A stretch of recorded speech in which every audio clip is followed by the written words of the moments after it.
गोष्ट आहे कावडा आणि चिमणीची. चला तर सुरुवात करू. एकदा एका सुंदर हिरव्यागार जंगलात एक काळा कावडा राहत होता. त्याचं नाव होतं कालू. कालू खूप हुशार होता, पण थोडासा आळशी होता आणि गर्वनिष्ठही होता. त्याला वाटायचं की तो जंगलातील सर्वात शहाणा पक्षी आहे. त्याच जंगलात एक छोटीशी चिमणी राहत होती. तिचं नाव होतं चिऊ. चिऊ खूप मेहनती होती, नम्र आणि दयाळू होती.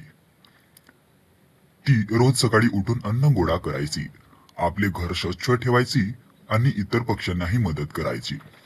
एके दिवशी उन्हाळा सुरू झाला. सूर्य खूप तडफडत होता. सर्व पक्षी पाण्यासाठी त्रास सहन करत होते. चिऊने विचार केला की उन्हाळा खूप मोठा आहे. मला आतापासूनच पाणी आणि अन्न साठवून ठेवावे लागेल. असं म्हणाला. कावडा म्हणाला की ह्याची गरज काय आहे?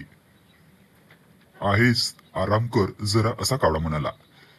चिऊ शांतपणे म्हणाली, कालू भाऊ, पुढे काय होईल हे आपल्याला माहित नसते. तयारी करून ठेवणे चांगले असते. पण कालूने तिचे ऐकले नाही. तो दिवसभर उडत राहायचा, खेळायचा आणि वेळ वाया घालवायचा. काही दिवसांनी उन्हाळा खूपच वाढला. पाणी जवळजवळ संपले.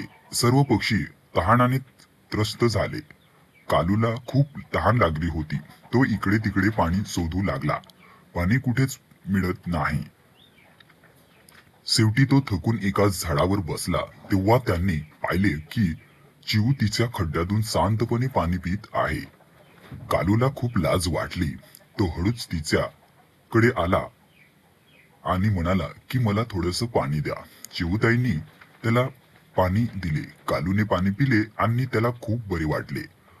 तो म्हणाला, चिऊ, मी तुझी थट्टा करतो, पण तरीही तू माझी मदत केलीस. असा काऊ म्हणाला. तू खूप चांगली आहेस. मला माझी चूक समजली. आता मीही मेहनत करेन आणि पुढची तयारी करेन. त्या दिवसापासून कालू बदलला. तो आळसी राहिला नाही. तो रोज अन्न गोळा करू लागला आणि चिऊला मदत करू लागला. दोघे खूप चांगले मित्र झाले. ते एकमेकांना मदत करू लागले आणि आनंदाने राहू लागले. यातून तात्पर्य असा भेटतो की मेहनत, नम्रता आणि दूरदृष्टी असणारा माणूस किंवा पक्षी कधीच अडचणीत पडत नाही आणि चांगले मन असेल तर शत्रूही मित्र बनू शकतो. ही गोष्ट तुम्हाला कशी वाटली? जर तुम्हाला आवडली असेल तर व्हिडिओला लाईक करून चॅनलला सबस्क्राईब करा आणि कमेंटमध्ये नक्की कळवा.